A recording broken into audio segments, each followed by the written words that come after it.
So, hello everyone. My name is Francis Dave Cañete. So, kani nga video is explain ako ang mini system integration experiment nga nagagamit og Java.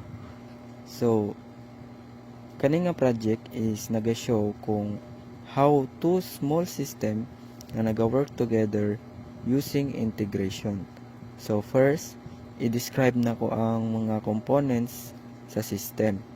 So, ang ako ang project is nasiya two components nga ginatawag og subsystem A and subsystem B. So, parehas sila simple Java programs pero na sila lahi nga rules. So, karon i-identify nako ang subsystem and i-explain nako ang ilahang rules. So, ang subsystem A is data provider.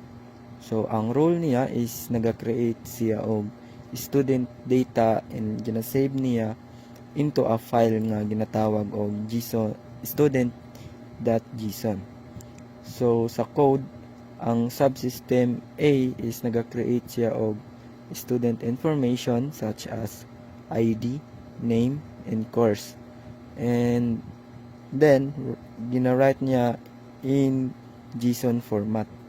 So, pasabot ana ang subsystem A is responsible siya for producing and sharing data. So, sa subsystem B is data consumer. So, ang role niya is nagaread siya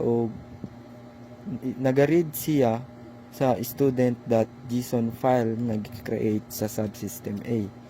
So, after reading sa file, it process the content and gina-display niya ang student information sa screen. So, ang subsystem B is naga-depend siya kung unsa ang data nga gikan sa subsystem A. So, next, i-explain nako kung ang integration model nga gigamit.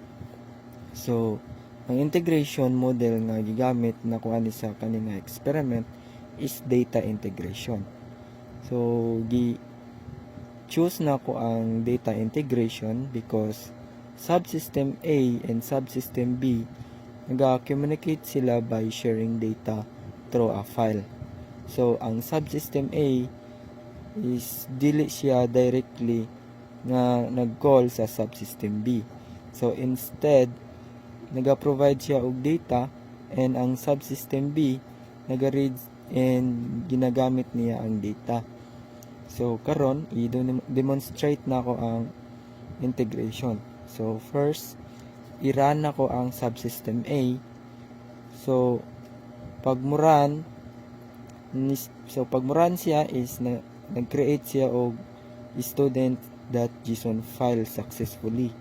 So, after ana, i-run na ko ang subsystem B. So, sa subsystem B, gina-read niya the same sa JSON file and print the student ID name and course. So, kani siya is nagapakita kung ang integration is working because ang data is naga-flow siya from subsystem A to subsystem B. So, next, i-reflect na ko siya on the integration pain points. So, one pain point is data format mismatch. So, ang subsystem B expect the JSON data to follow a specific structure. So, if ang format is nag-change, ang subsystem B murag mo fail siya nga i-read ang data correctly. So, ang another issue na is manual parsing. So, since wala man ta nag-use og JSON library, so, kailangan na to i-manually split and clean ang data, which nga makakos siya og error. So, kani siya is similar ni siya sa ETL nga where ang data need niya nga i-extract, transform, and loaded properly. So, finally, I will relate I will relate my experiment to real world integration. So in real life ang eskwelahan is nagagamit mo na sila integration para sa enrollment system, no?